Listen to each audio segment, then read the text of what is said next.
સુરતના વરાછા વિસ્તારમાં રહેતા યુવકને ટેલિગ્રામ પર વર્ક ફ્રોમ હોમના બહાને હોટલ ઓર્ડરના ટાસ્ક પૂરા કરવાથી કમિશન આપવાની લાલચ આપી ₹7.50 લાખ પડાવનાર ઠગની ધરપકડ કરવામાં આવી છે।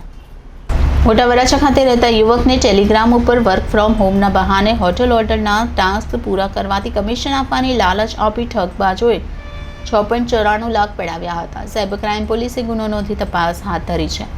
સાયબર ક્રાઇમ પોલીસ પાસેથી મળતી માહિતી મુજબ મોટા વરાછા સુદામા ચોક પાસે સૌરાષ્ટ્ર ટાઉનશીપમાં રહેતા 31 વર્ષીય શશિકાંત ઠાકરસિંહ સવાણી કડોદરામાં આવેલી ગ્રોથ ઇન્ડસ્ટ્રીઝમાં સુપરવાઇઝર તરીકે નોકરી કરે છે। ગત 11 જાન્યુઆરી 2024 થી 26 જાન્યુઆરી 2024 દરમિયાન શશિકાંતને ટેલિગ્રામ ઉપરથી વાત કરનાર અજાણ્યા ઠગબાજોએ વર્ક ફ્રોમ હોમ આપવાનું જણાવી હોટલના ઓર્ડર કરવાના ટાસ્ક પૂરા કરવાના બદલામાં કમિશન આપવામાં આવશે તેવી લાલચ આપી હતી। વેબસાઇટ પર યુઝર નેમ અને પાસવર્ડ બનાવી આપ્યો હતો। તેમાં શશિકાંતે અલગ અલગ હોટલના ઓર્ડર કરવાના ટાસ્ક પૂર્ણ કરતા સૌપ્રથમ ₹1042 કમિશન આપી ઠગબાજોએ વિશ્વાસમાં લીધા હતા।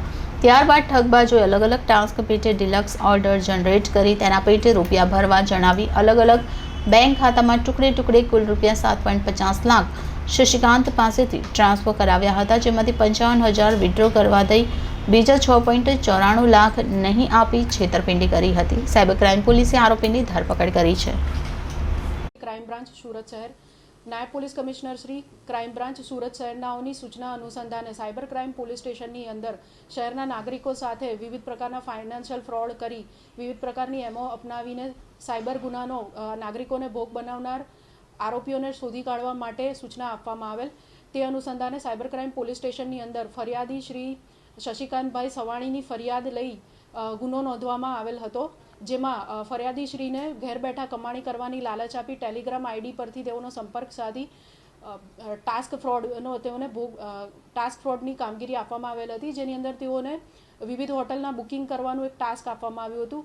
એ અનુસંધાને તેઓને ભોળવીને તેઓની પાસેથી ઓનલાઈન ટ્રાન્ઝેક્શન કરાવી લગભગ ₹7,50,000 જેટલી માતબર રકમ ઓનલાઈન વિવિધ એકાઉન્ટમાં ટ્રાન્સફર કરવામાં આવી હતી।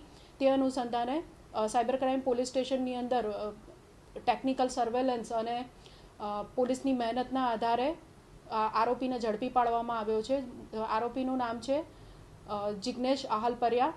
તેઓ મૂળ એકાઉન્ટ ધારક છે, જેઓએ આ